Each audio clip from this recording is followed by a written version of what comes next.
Mort de Maïeté, qui était Pierrot, son mari avec qui elle a passé plus de 60 belles années? Au cours de sa vie, Maïeté n'a connu qu'une seule histoire d'amour. Celle qu'elle a vécue pendant plus de 60 ans avec Jean-Pierre Ordonné, affectueusement appelé Pierrot. Un homme qu'elle a rencontré lorsqu'elle était toute jeune.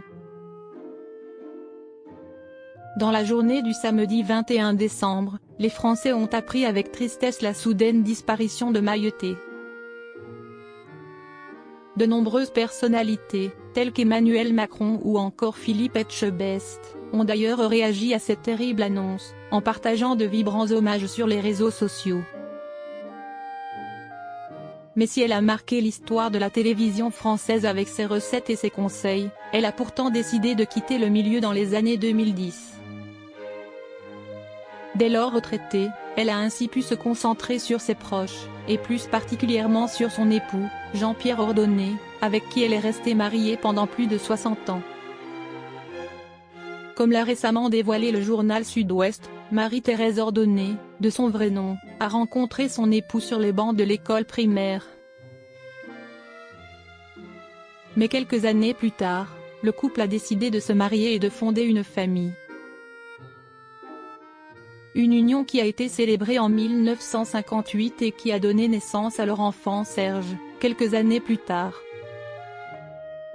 Mais si le décès de leur fils unique en 2013 a beaucoup affecté la vie de la restauratrice, il n'a fort heureusement pas eu d'impact irréversible sur leur union puisqu'ils sont restés unis malgré ce drame. Mais après plus de 60 ans d'amour, leur chemin s'est malheureusement séparé avec la mort de Jean-Pierre, survenue en septembre 2020.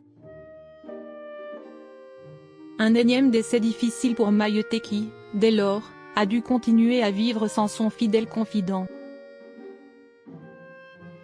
Mort de Maïeté, que sait-on de ces dernières années en EHPAD? Interrogé par les équipes de BFM TV, samedi 21 décembre, le maire d'Orion-des-Landes, Laurent Civelle, a longuement parlé des dernières années de Maïeté. Face caméra, il a expliqué qu'elle était résidente à l'EHPAD Orion-des-Landes. Elle tenait évidemment à être dans sa commune, elle y a terminé tout son parcours de vie, a-t-il ajouté.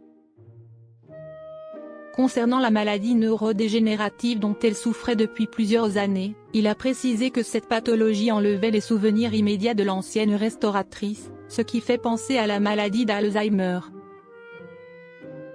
Malgré cela, Maïeté n'était pas une résidente discrète et continuait à donner de la voix dans les couloirs de l'établissement.